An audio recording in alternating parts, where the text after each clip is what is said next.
Turnover, which some people call gross revenue, is really vanity because it has to produce profit to be meaningful. So I say profit is sanity. But at the end of the day, profit that doesn't have cash is also meaningless.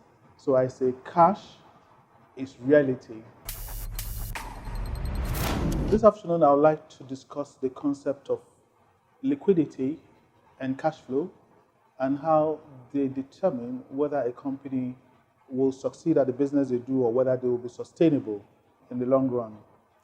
So we have a mixed bag of corporate and large entrepreneurs and medium and small entrepreneurs this time in the class. So it's quite a balanced class. But what is common is that many of them have no idea of a P&L, nor a cash flow, nor even do any kind of break-even analysis on their business. They just launch the business and they run the business. It was easier to explain the profit and loss because that's a bit more intuitive. When it came to break-even and cash flow, almost 90% of the class had no idea what it was or why they would do it.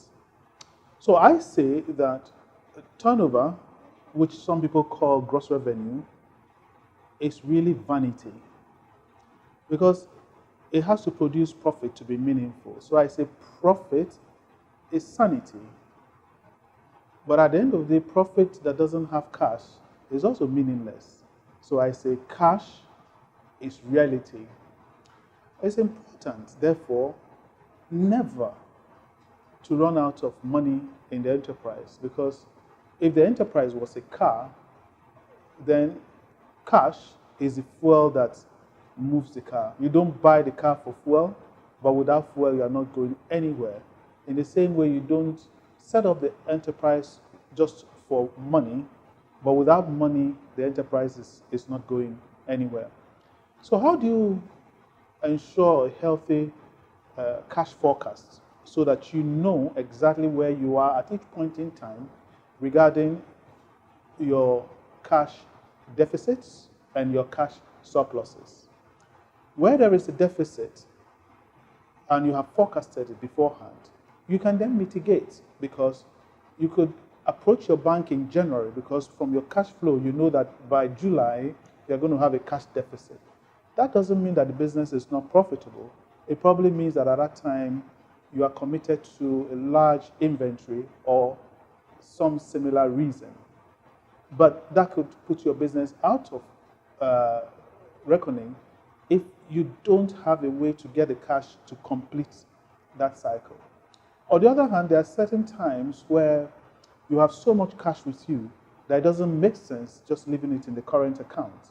And then you take what you need to run the business and place the excess in high-yielding, maybe treasury bills to impact the profitability of the enterprise.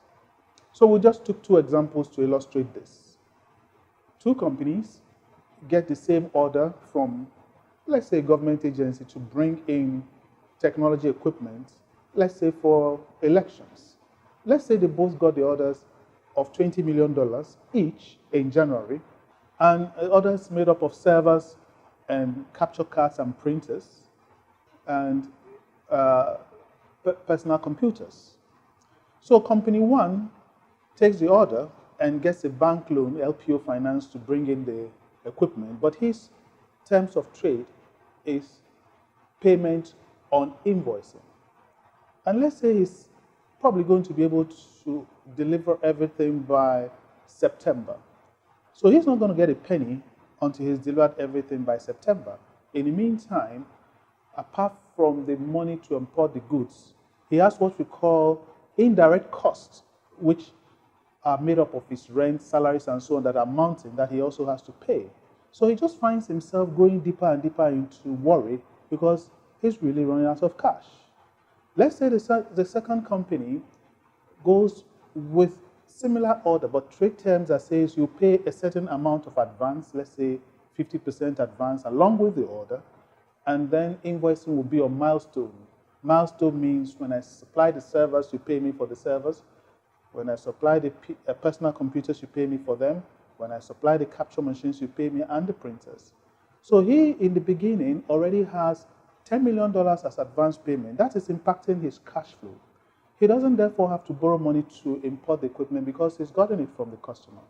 He probably even have enough to pay his indirect costs, which is his rent, and etc., and still have some to put in treasury bills until when he's ready to bring in the equipment. And then he brings in the servers. Let's say the servers are 25% of the value of the contract. He invoices and gets paid. He brings in the printers, another 10%, and then he gets paid. And in this period, his counterpart that got the same order at similar profit margin is incurring costs and high interest rates. And unfortunately, it's going to impact his profitability. And so we need to understand the difference between turnover and profits and cash flow. At the end of the day, people do not say cash is king for nothing. Cash is really king. And without a proper cash flow forecast, I'm afraid that our businesses will not succeed. And the same thing got to do with break-even. How much do I have to sell that I don't make profit and I don't make a loss? And if I do my sales projections and it's never going to be up to that break-even value, then the business is a non-starter in the first place. This is not a topic we can exhaust in a 2-minute video. I invite you to come to the Also Leadership Academy. It's in our interest to mentor entrepreneurs to optimize the jobs they create, because we believe that it's through that we can create shared prosperity. See you at the Also Leadership Academy.